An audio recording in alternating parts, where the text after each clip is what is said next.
Muy buenos días amigos, Mayra, ¿cómo estás? Bienvenida una vez más a nuestro programa semanal de inmigración. Como siempre me acompaña la abogada de inmigración Mayra Martínez. ¿Cómo estás? Muy bien, Marcelo, un placer verte. Gracias, gracias. Pues mira, estamos ya en pleno verano acá en Texas, ya estamos zancochándonos de calor en estos lugares y pues para todos nuestros amigos que son nuevos viéndonos, estamos todos los martes, 10 de la mañana. Así que aquí los esperamos semana tras semana, un banco de información enorme con Mayra Martínez acerca de migración y todo eso. Y una de las cosas que quería aclarar es de que este programa es 100% informativo, no es pagado ni por Mayra ni por nadie más, es para que ustedes puedan obtener información gratis. Así que no crean que estamos buscando para que Mayra reciba sus preguntas de inmigración, al contrario. Mayra, ¿qué tema traemos ahora? Cuéntame. El día de hoy invitamos a alguien que me pareció muy importante que compartiera los tips que ella nos puede dar, sobre todo para aquellas personas que no conocen el sistema educativo aquí, sobre todo cuando los hijos ya están en una etapa de ir a la universidad. Es un poco diferente el sistema aquí de educación en Estados Unidos que en nuestros países. Entonces, muchas veces por ejemplo, mis clientes que vienen aquí con visas de inversionistas o que vienen a aperturar una subsidiaria de su empresa que ya tienen en su país de origen, bueno, vienen con toda la familia o a veces los profesionales que consiguen trabajo aquí, que vienen a trabajar temporalmente con alguna visa de trabajo, pues resulta que están casados y que se traen a la esposa y uno de los beneficios migratorios es traer a la familia, los hijos menores de 21 años. Pero ¿qué sucede cuando nos quedamos ahí con un problemita que es, por ejemplo, traemos a los muchachitos pequeños, pero resulta que hemos estado mucho tiempo aquí en Estados Unidos y ya los muchachitos ya van a entrar a la universidad o van a cumplir 21 años? La regla general es, tú puedes traer a tu familia, pero hasta los 21 años tus hijos van a depender de tu visa. Una vez que tienen 21 años, ellos van a tener que tener su propia visa. Entonces ahí muchas veces se complica la situación para estas familias que vienen, porque entonces ya tienes que, pues, cambiarle el estatus a tu hijo o a tu hija, y si están en medio de la universidad, obviamente se complica un poquito más la situación, o lo regresas a que estudie en tu país, o le cambias el estatus y va a salir pues, mucho dinero, ¿no? Pagar una universidad aquí, etcétera. Entonces, eso es más que todo el tema de hoy, darles un poquito de información acerca de lo que es el sistema educativo, y quién mejor que Isabel, que ya tiene un colegio donde su especialidad es preparar a los muchachos para ir a la universidad. Qué interesante tema realmente. El ir a la universidad en este país es un problemón porque es un gran proceso, aparte de lo costoso que es, porque es un proceso bastante costoso estudiar acá, pero a veces ni siquiera uno que ha vivido casi que toda su vida sabe ni por dónde empezar. Y es un proceso que empezamos incluso 2 años antes de graduarnos de high school y cuesta bastante. Así que me gustaría traer a Isabel da Costa que nos platique un poquito del tema. Isabel, bienvenida a nuestro programa. Gracias a ustedes, gracias por invitarme y compartir un poco esta información que va a ser de gran ayuda a todos los que nos estén escuchando. ¿Ok? Entonces, te comparto un poquito mi experiencia personal como extranjera. Cuando yo llegué a este país, yo ya tenía una licenciatura de abogada, pero la universidad en nuestros países es muy diferente. Tú eliges la universidad, tú pagas cierta tarifa y tú entras y ya, fin del problema. Tú solamente escoges, pagas y entras. Pero aquí Isabel nos va a explicar que sí, aquí es completamente diferente. Aquí la universidad te tiene que elegir y aceptar. exacto. Digamos que, como decía Marcelo, el proceso empieza desde muy temprano. Porque lo que hacemos en elementary nos puede afectar en junior high y lo que hacemos en junior high nos puede afectar el high school. En el high school tenemos una nota que es el GPA, que es el Grade Point Average, que son las notas de todas las clases que tomamos en el high school. Entonces, matemáticamente hablando, esas clases, dependiendo de las clases que tomemos, aunque saquemos A en todas nuestras clases, pues podemos obtener GPAs más altos o más bajos. Entonces es muy importante seleccionar de manera inteligente todas las clases que vamos a hacer en nuestro high school para poder competir. En las universidades de Estados Unidos competimos con esa nota, con el GPA, y competimos con un examen que se llama el SAT o el ACT. Son las dos cosas que las universidades toman en cuenta para poder elegirte y para poder aceptarte. Hay otras más, que por eso el proceso se llama un proceso holístico, que son las horas de voluntariado, que son los ensayos, que son las actividades extracurriculares que hacemos en la escuela, los awards o los méritos que hemos tenido a través de todo el high school. Por supuesto, todo eso se toma en cuenta, pero a mayor criterio, por supuesto, es el GPA y el SAT o el ACT. Entonces, debemos entender primero varias cosas cuando somos extranjeros y queremos venir a Estados Unidos a estudiar.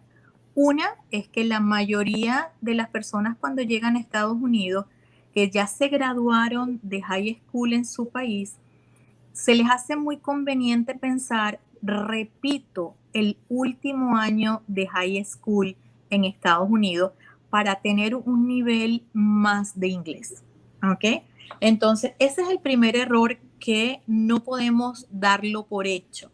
O sea, cuando nos graduamos en nuestros países, no podemos venir a hacer el último año de high school en Estados Unidos. O sea, ¿cuál es la razón? Porque ya nos graduamos, ya completamos un currículum, ya el título de high school graduate ya lo tenemos. Entonces la escuela cuando revisa las notas, pues ya ve que completaste tu high school y no puedes estudiar en un colegio público. ¿Ok? Entonces la idea es venirnos y decir, bueno, ya yo estoy graduado de high school, voy a empezar con un community college mientras hago un año en el community college, y voy a explicar ahora por qué esa estrategia de hacer un año en el community college. Las universidades en Estados Unidos, digamos, se dividen en universidades públicas y en universidades privadas. Todas son pagas, o sea, una educación superior, una educación de ingeniero, una educación de accounting te puede costar, son 4 años, te puede costar alrededor de $100,000 al año en una universidad pública dentro del estado en donde vives. Es bien importante entender el in-state tuition, que es dentro del estado en donde llevas residenciado más de un año. ¿Ok? Entonces, las universidades públicas oscilan entre eso, entre $23,000 y $30,000 al año por cada año. Eso incluye el costo de vivienda y el costo de matrícula. O sea, está incluido absolutamente todo. Vivienda, comida, matrícula, transporte, libros, absolutamente, y hasta digamos que gastos personales. Eso se llama o se denomina el costo de atender a una universidad, sus siglas en inglés es COA, Cost of Attendance.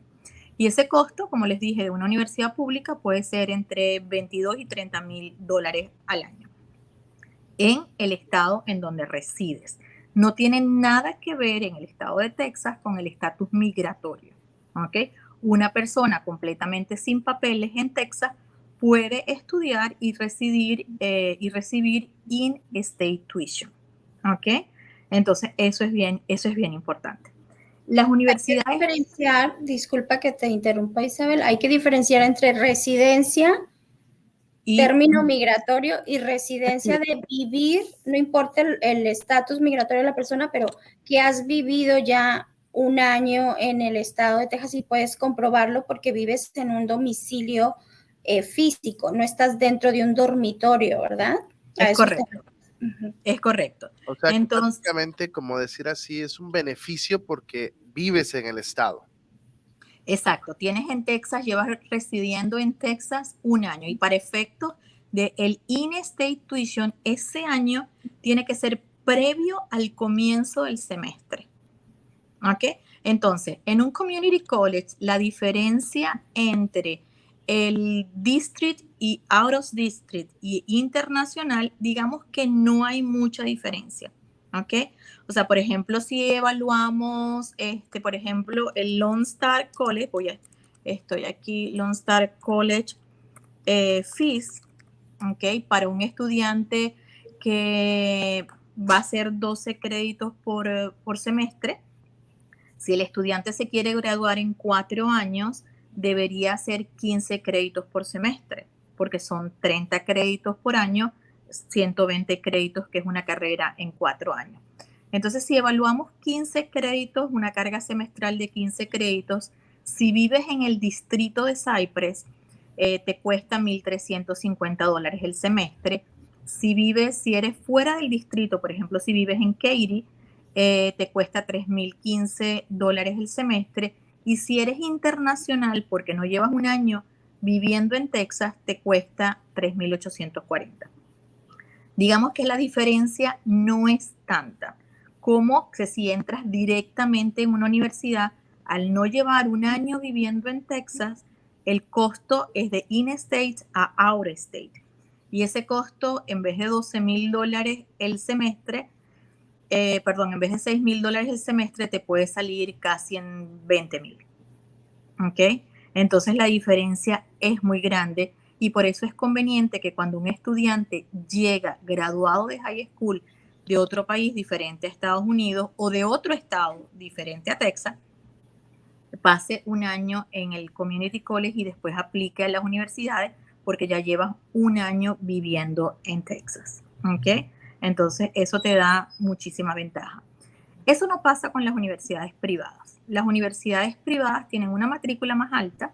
Estamos hablando de entre 40 y 90 mil dólares, depende de la universidad, y el costo es exactamente igual para un estudiante fuera de Texas, un estudiante dentro de Texas. ¿Ok?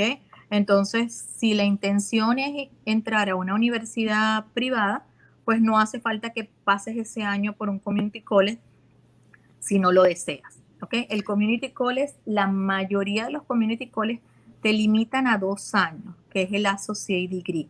¿Okay? Que es una carrera, digamos, hay 2 objetivos en un community college. Uno es hacer un associate degree muy específico que te ayude a entrar al mercado laboral, y otro es el hacer los básicos, lo que le llamamos aquí el core, que es el fundamento para hacer un undergrad dentro de la universidad. Entonces, la mayoría de los estudiantes lo que hacen es hacer ese core, ese fundamento, y después de un año, después de 2 años, se transfieren a la universidad. Adicionalmente, el costo favorece muchísimo al community college por la diferencia de matrícula. O sea, en vez de pagar $6,000 matrícula en la universidad, pudiéramos estar pagando $3,000 de matrícula. ¿Okay? Así que, por ejemplo, si alguien quiere entrar a Rice University, no importa que no hayas residido aquí por un año, el costo va a ser exactamente lo mismo para alguien que ha vivido aquí 10 años que para alguien que acaba de llegar internacional. Exactamente, pero entonces vamos a analizar un poquito el caso de Rice, ¿ok? Fíjate, Rice es una universidad maravillosa, es una universidad espectacular, súper, súper bien rankeada, y el costo es bastante alto. Digamos que el costo de la Universidad de Rice es un costo de alrededor de $65,000 al año, y ellos te obligan a vivir en campus por lo menos el primer año. ¿Ok? Entonces eso te hace que el costo para un estudiante sea $65,000 al año. Rice ofrece el 100% de ayuda financiera a un estudiante que tiene bajos ingresos. ¿Ok? Por ejemplo, una familia que gane $40,000, $60,000 al año, ¿ok? Puede recibir el 100% de ayuda financiera en la Universidad de Rice. Esto lo hace muy accesible, ¿ok? A que el estudiante con muy buenas calificaciones académicas sea una de las universidades en su lista para aplicar. Ahora, ¿qué pasa? El problema de Rice, ¿ok? O no hay problema ninguno, pero veámoslo de esa manera, es que para tú acceder a esa ayuda financiera, tú necesitas llenar una forma que es el FAFSA. ¿Ok? El FAFSA se empieza a llenar el 1 de octubre del senior year, por ejemplo, para la clase del 2022, este octubre 1 es el día en que se va a hacer el FAFSA, pero el FAFSA solo lo pueden hacer ciudadanos americanos y residentes permanentes, y en el caso de que tú manejas muchas familias con asilo, pero ese asilo tiene que ser aprobado, no puede ser asilo pending. Porque, ¿qué pasa? Que muchos estudiantes se confunden con ese asilo pending porque tienen un número de seguro social, y al tener un número de seguro social les permite hacer el FAFSA. O sea, tú te metes a tu página del FAFSA y con un seguro social tú puedes llenar la forma y te arroja un resultado. Te dice, tú calificas para esta ayuda financiera. En lo que llega a la universidad lo para y dice, no, tú no calificas. O sea, es la universidad la que tiene la potestad de decidir, no acepto asilo pending, solamente acepto asilo grande. Entonces, es allí en donde el proceso se vuelve un poco complejo, es en la búsqueda de cuál es la universidad que más te conviene de acuerdo al estudiante, de acuerdo a cuáles son las características que tiene el estudiante y cuáles son sus cosas que tiene a su favor. Tengo en mi favor las notas, tengo en mi favor la parte financiera, tengo en mi favor la ubicación, tengo en mi favor el major de lo que quiero estudiar. Entonces, el analizar a ese estudiante es lo que es complejo. O sea, es lo que te lleva cuál es la mejor universidad para ti, o como dicen los americanos, what is the best fit for you. Porque no todas, digamos que van a ser las más convenientes, ¿ok? Por ejemplo, te pongo un caso de la Universidad de Boston, que nos encanta trabajar con la Universidad de Boston. La Universidad de Boston es una universidad que da muchísima ayuda financiera a las familias que tienen necesidad económica, ¿ok? Y esa ayuda financiera es igual que Rice, el 100%, pero no involucra préstamo. Es el 100% completamente gratis, ¿ok? Entonces, si el estudiante tiene unas notas maravillosas para aplicar a Boston y adicional su familia tiene bajos ingresos, ¿ok? Esa universidad debería estar en la lista. ¿Por qué? Porque te va a ofrecer el 100% de tu ayuda. Boston es una universidad privada, cuesta $75,000 al año y te puede ofrecer $75,000 completamente gratis, libre de préstamo. ¿Okay? Nosotros tenemos un estudiante en Boston que recibe $72,000 de ayuda financiera. ¿Okay? Entonces, ¿importa el estatus migratorio en este caso? Claro, allí voy. Boston trabaja es con FAFSA, no trabaja con el... Hay dos formas financieras que puedes, que puedes entregar en las universidades. Una es el FAFSA y para las universidades privadas es el CSS Profile, el CSS Profile. Entonces, muchas universidades te dicen, mira, no importa que no califiques para el FAFSA, te acepto el CSS Profile. En el caso de Boston, es solamente el FAFSA. Digamos, a pesar de que te requieren el CSS Profile, si no tienes el FAFSA, no te lo consideran solamente el CSS Profile. ¿Ok? ¿Y el CSS Profile podría aceptar gente sin documentos? Depende de la universidad y depende del estado. Sí, hay algunas universidades, ¿no? Por ejemplo, California es muy dado a aceptar gente. California, Texas, Florida son muy dadas. Entonces, allí es donde viene el juego de ver, ok, ¿quién es mi estudiante y qué es lo que más me conviene como estudiante? Entonces, vamos a colocar, por ejemplo, el ejemplo que siempre le digo a mis padres, ok, el caso de un estudiante con excelentes notas y una familia ganando $40,000, que el estudiante, digamos, vive en Texas, lleva más de un año, más de 3 años viviendo en Texas, y su universidad puede ser Rice o puede ser Texas A&M, puede ser UH, puede ser UT Austin, tiene las notas para entrar a cualquiera de las tres. ¿Cuál me conviene más económicamente?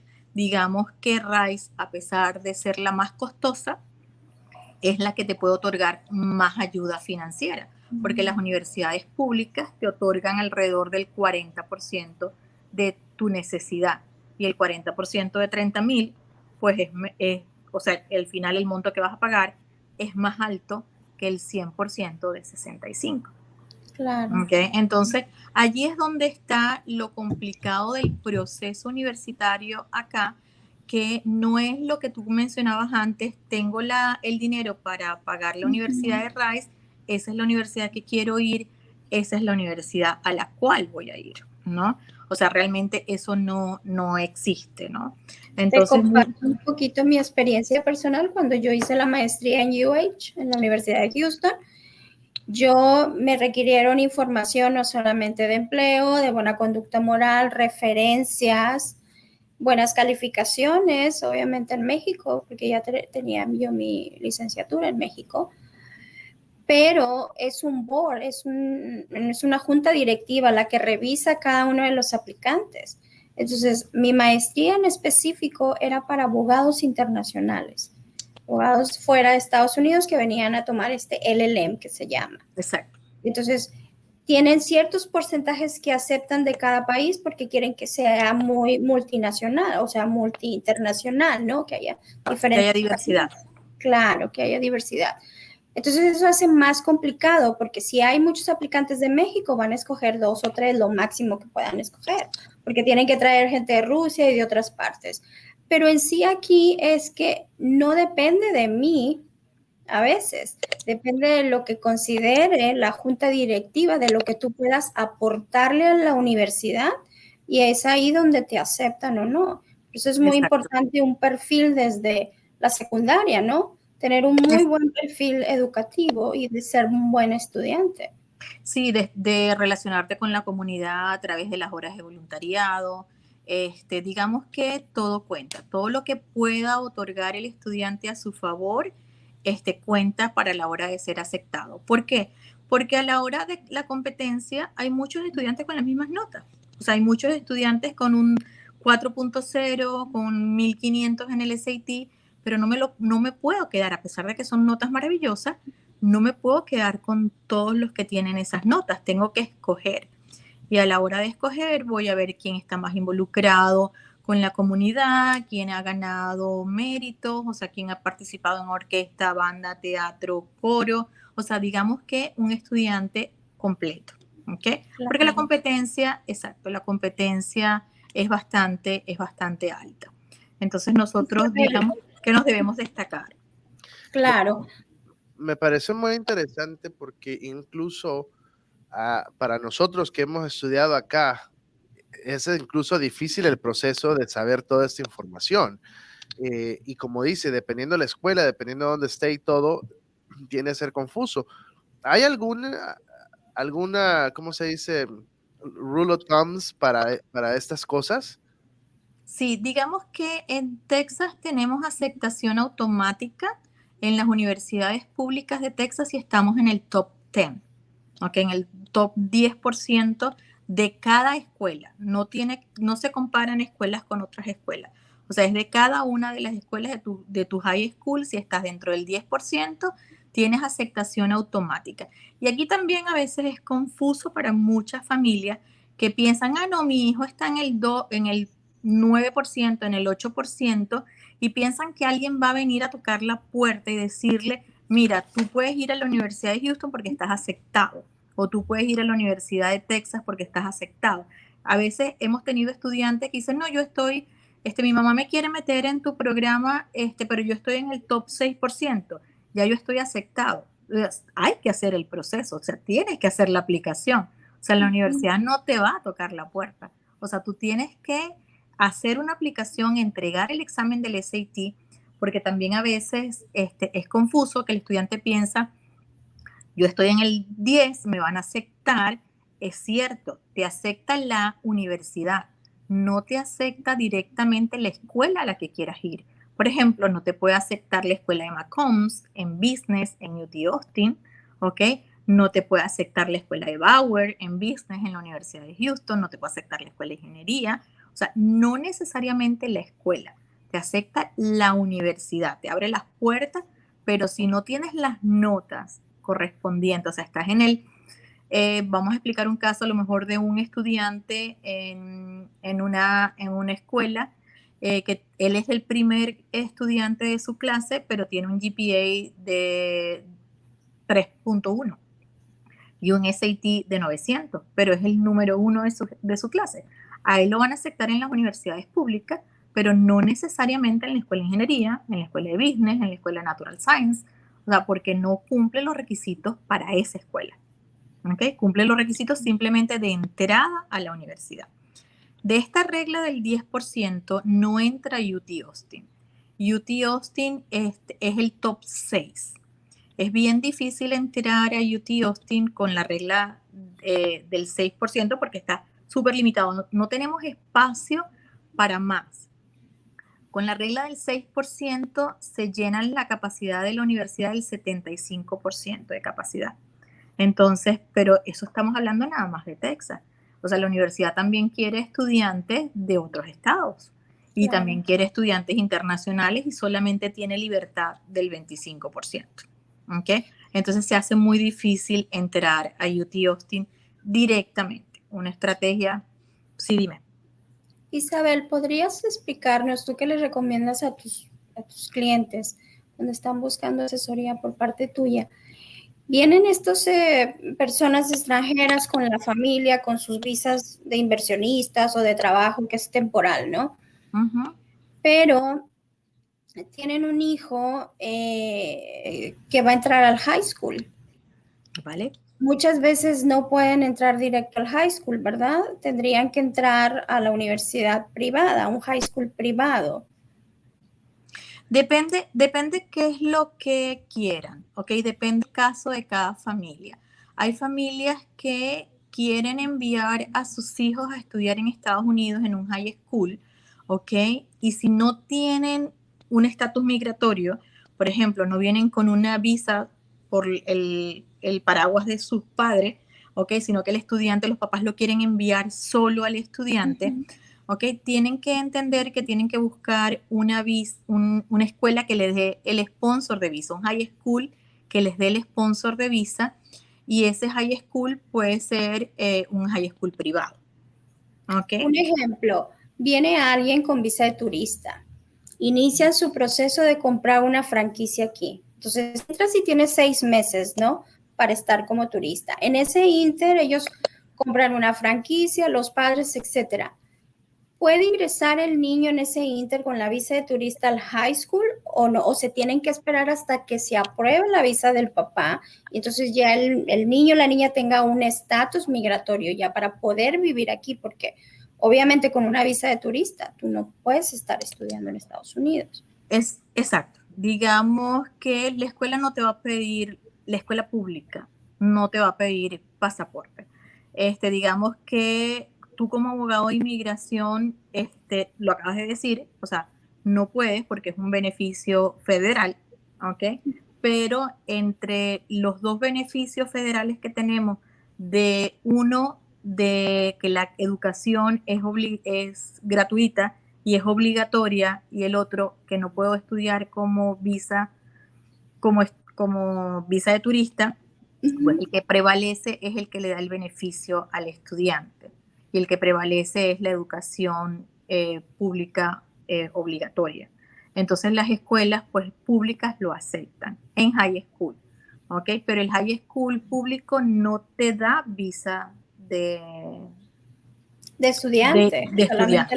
las privadas. Solamente las escuelas privadas. Entonces, por ejemplo, teníamos otra familia de México que quería estudiar acá. Ellos, digamos que se quieren enviar a su hijo primero porque no están todavía preparados para la visa de inversión. Quieren enviar a su hijo primero para que cumplir ese año de viviendo en Texas antes de estudiar en la universidad, pero el enviar a su hijo primero implica una escuela privada donde le puede otorgar la visa de estudiante.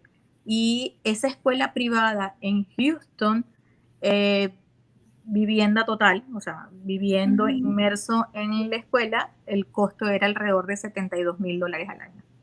Por high school, por high school. Claro. Entonces, exacto. Entonces, digamos que se te cae el plan, ¿no? Para muchas familias. Para muchas familias no, o sea, es simplemente factible, es parte de lo que es el sistema y lo puedo pagar y lo puedo hacer, pero para otras familias es totalmente inalcanzable el plan, ¿no?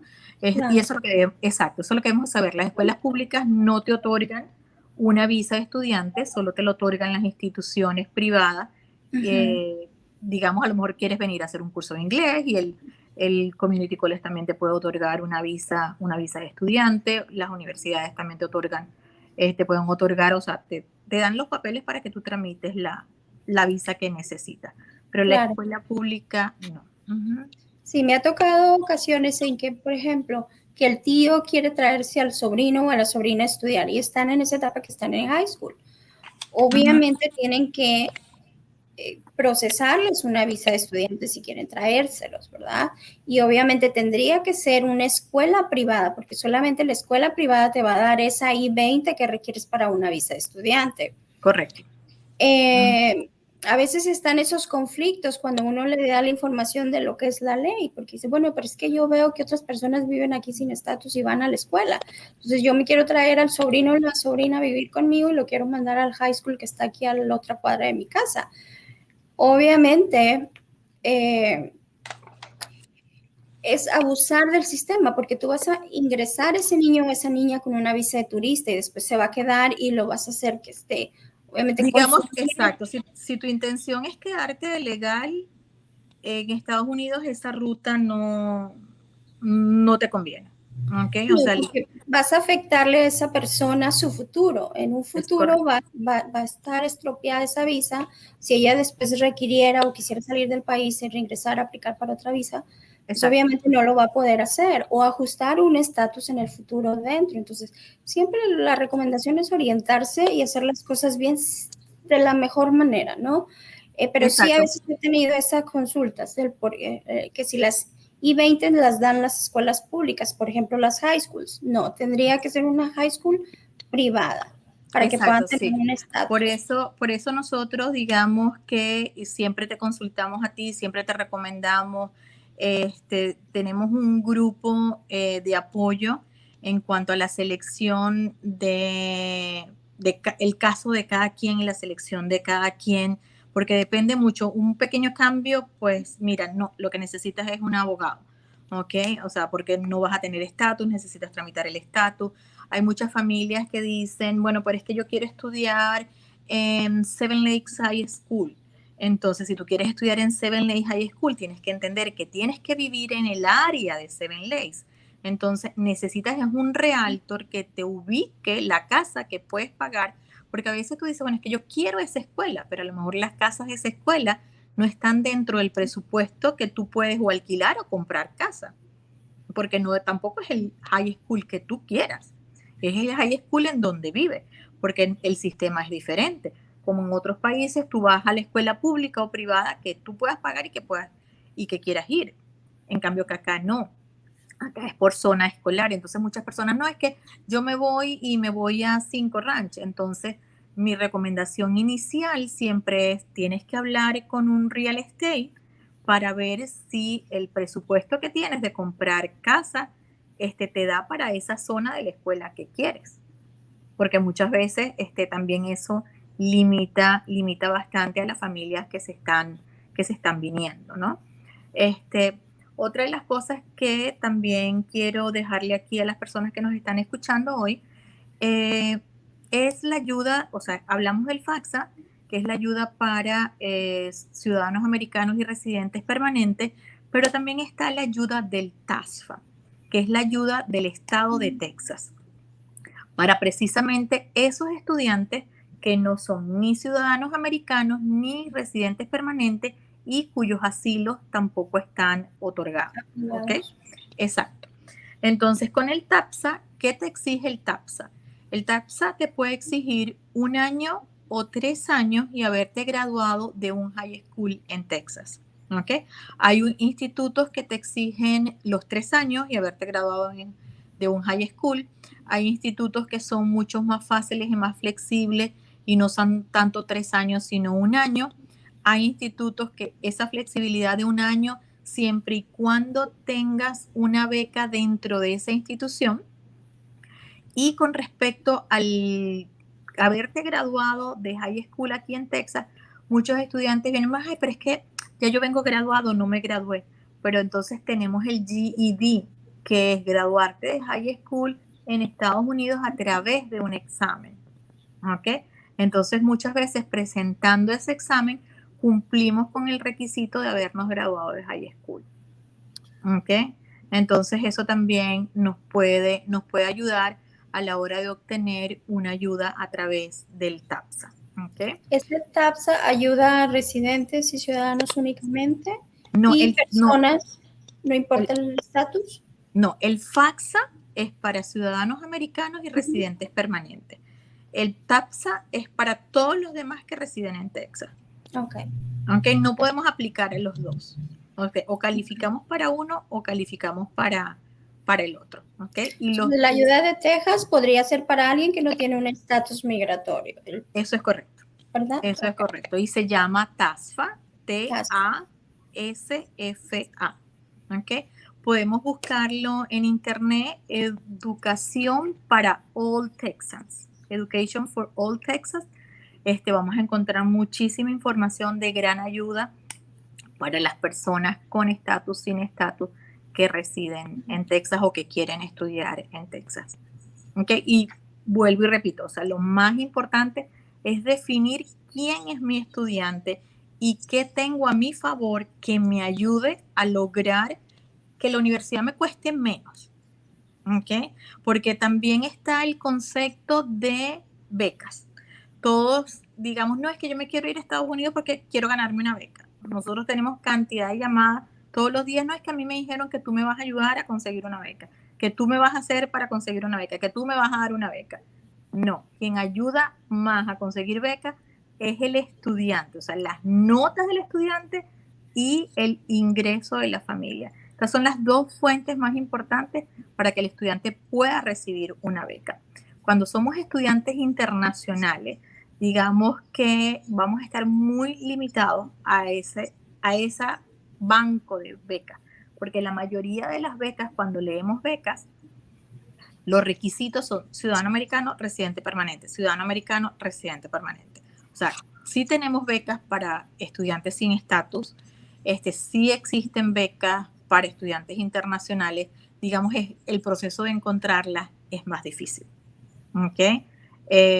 Hay una página web que para estudiantes internacionales maravillosa que se llama Education USA, que es una institución sin fines de lucro que está en muchísimos países, que es precisamente para promover a los estudiantes a venir a Estados Unidos a estudiar. Se llama así, Education USA, y es maravillosa.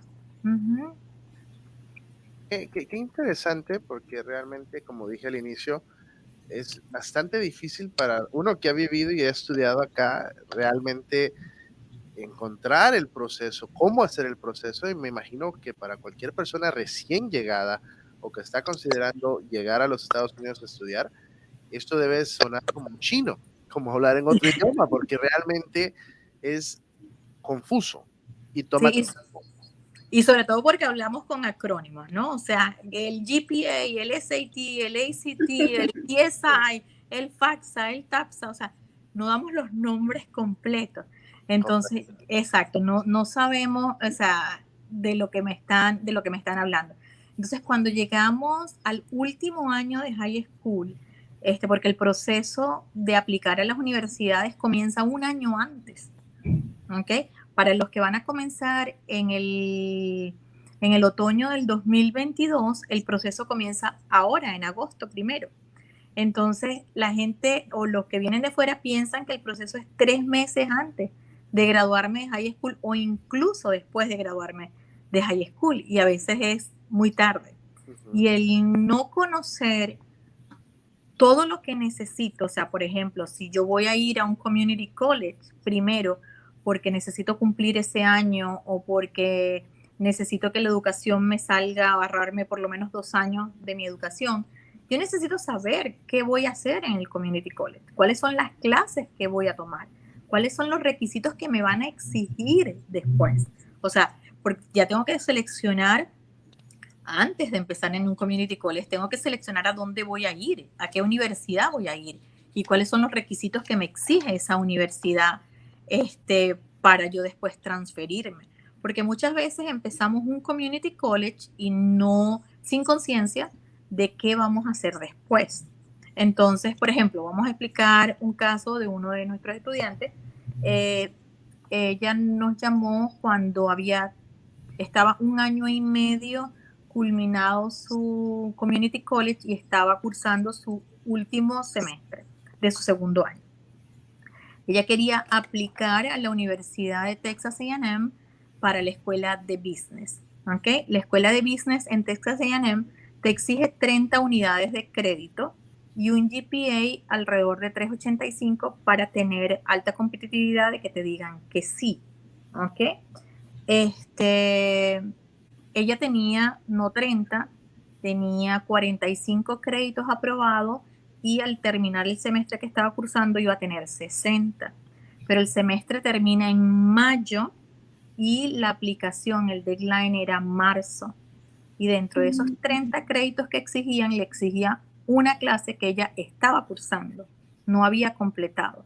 Y esos 30 créditos tienen que ser completados y no en tránsito.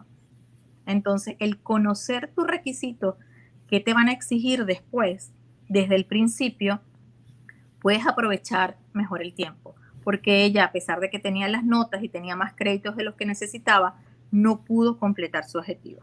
¿Okay? Porque la universidad no la aceptó, tenía que perder 1 año más para poder graduarse en Texas A&M. Eso no le convenía. ¿Okay? Entonces, ¿y por qué? Bueno, porque no se hicieron las cosas bien desde el principio, de seleccionar, bueno, si me voy a ir a Texas A&M, ¿qué me exige Texas A&M? ¿Qué debo hacer el primer semestre, el segundo, el tercero y el cuarto para yo poder satisfactoriamente ser escogida, ¿no? Entonces, muchas veces fallamos en eso, en no saber qué estrategia vamos a usar o simplemente, no, yo me voy al community college primero y después veo. O el community college me dice, no, el community college se va a ocupar de lo que tú vas a hacer en el community college. ¿Okay? El community college no sabe cuál es el plan de cada uno de los estudiantes que está allí. Entonces, el estudiante debe preguntar, debe buscar información, debe averiguar, o sea, debe salir de su zona de confort y estar seguro de lo que está haciendo. Y no solo el primer semestre, el segundo, el tercero, el cuarto, o sea, debe asegurarse todo el tiempo, cada paso que dé, debe tener la información clara. Entonces, hay 3 grupos, Marcelo, los que nos podemos enfocar. La gente que ha vivido aquí mucho tiempo, que tal vez no tienen documentos. ¿Vale? Hay obviamente opciones para ellos, si tienen buenas calificaciones, si tienen un buen currículum. Tenemos a todos aquellos que ya están planeando o están aquí con visas de trabajo, visas de inversionistas y que traen a la familia con ellos, que ya están en ese inter de que los muchachitos ya van a entrar a la universidad y si por ahí ya van a cambiar, ya van a tener 21 años, pues ahí ya tienen que ver qué van a hacer, porque ya van a estar independientes, con una visa independientes, tienen que planear bien qué van a hacer. Y todos aquellos que están afuera de Estados Unidos que quieren ingresar a estudiar a este país, también para que se orienten. La mejor manera siempre es la información. Isabel, ¿cuál es tu website, Isabel, para que todas estas personas se informen contigo? Sí, es www.inf de información, INF, el número 4, college.com. Y mi teléfono es 713-398-7842. Estamos ubicados en Katy, pero igual trabajamos con estudiantes fuera de Texas y fuera de Estados Unidos. Y estamos súper a la orden para cualquier o en otra ocasión que nos quieran invitar, que tengan un caso, que quieran ayudar en la radio, súper complacida de poderlos ayudar. Excelente. Realmente la información de cómo poder ir a la universidad es compleja y obviamente toda esta información va a ser difícil de digerir para una persona en una sola sentada. Más sin embargo, lo importante es que tengan dónde ir a buscar información, tal como este video es parte de los recursos, y igual pueden contactar a Isabel, pero lo más importante es no esperar hasta último minuto, porque posiblemente pierdas todo un semestre porque te esperaste hasta último minuto. Sí, siempre pongo como ejemplo la película de Finding Nemo, no sé si la vieron, que al final llegaron al mar y así, ¿y ahora qué hago? O sea, me liberé y ahora qué hago. O sea, me gradúo y ahora qué voy a hacer. O sea, tengo que tener un plan completo. Sí, no, es problemático el esperar tanto porque no es algo que esté en las manos de nosotros. Hoy sí que vamos a cómo van las universidades, al camino que llevan las universidades, así que tenemos que empezar a tiempo. Pero me da mucho gusto, Isabel, conocerle. Bienvenida para cuando guste regresar a visitarnos y Vale, gracias gracias. por toda la información que nos compartió. Y bueno, hasta la próxima vez, Isabel, y cualquier Gracias. cosa, espero que nuestros amigos que nos escuchan la puedan contactar. Vale, gracias Marcelo y gracias Mayra. Gracias. Bueno, Mayra, qué tremenda información realmente es esto que nos acaba de compartir Isabel.